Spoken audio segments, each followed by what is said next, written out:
இட்லியை வச்சு புது ரெசிபி பண்ண போகிறோம்.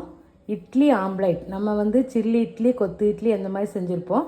இப்போ புது விதமான இட்லி ஆம்லேட் வந்து நம்ம செய்ய போகிறோம். இதுக்கு 6 இட்லி காலையில் அவிச்சது எடுத்து வச்சுருக்கேன். 6 முட்டை. இதை எப்படி செய்யலாம் பார்க்கலாம். இட்லியை நல்லா பூவாட்டம் உதிர்த்துட்டு வந்துடலாம். இட்லியை நல்லா பூவாட்டம் மிக்சியில் போட்டு நான் அரைச்சிட்டு வந்துட்டேன், தூளாட்டம். இது வந்து 6 முட்டையை ஒரு பவுலில் உடச்சி ஊற்றிக்கலாம். 6 முட்டையை உடச்சி ஊற்றியாச்சு. 1 ஸ்பூன் சிக்கன் மசாலா, 1/2 ஸ்பூன் மிளகாத்தூள், 1/4 ஸ்பூன் மஞ்சத்தூள். இட்லியில் உப்பு இருக்கும், அதனால் முட்டைக்கு தேவையான அளவு உப்பு போட்டுக்கிடுங்க. அதுக்கப்புறம் தக்காளி 2 தக்காளி, ஒரு 2 பெரிய வெங்காயத்தை கட் பண்ணி வச்சுருக்கேன், இது சேர்த்துக்கிடுங்க. கொத்தமல்லி, கருவேப்பிலை போட்டு நல்லா கலக்கிக்கிடலாம். நல்லா ரிஸ்க்கு வச்சு நல்லா அடித்து கலக்கிக்கிடுங்க. 1/2 ஸ்பூன் பெப்பர் தூள் போட்டுக்கிடுங்க. பெப்பர்லாம் போட்டு நல்லா கலக்கியாச்சு. அதுக்கப்புறம் நம்ம இட்லியை பொடி பண்ணி வச்சுருக்கோம்ல, இதை போட்டுக்கிடுங்க. போட்டுட்டு இதை நல்லா கலக்கணும். இட்லியை போட்டு நல்லா மிக்ஸ் பண்ணியாச்சு.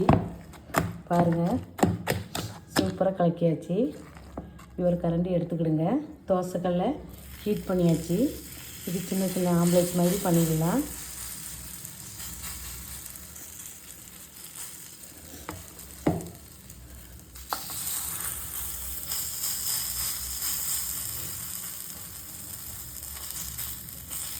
ஸ்லோவாக வச்சு வேக வைப்போம்.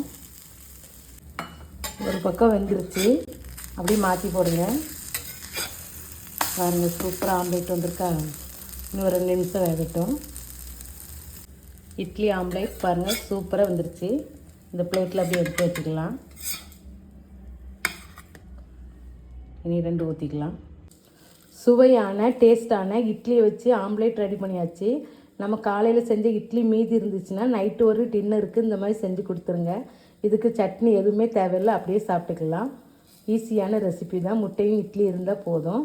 இந்த வீடியோ பிடிச்சிருந்தால் லைக் பண்ணுங்கள், ஷேர் பண்ணுங்கள். புஷ்பா குக்ஸ்க்கு சப்ஸ்கிரைப் பண்ணுங்கள். அடுத்த வீடியோவில் பார்க்கலாம்.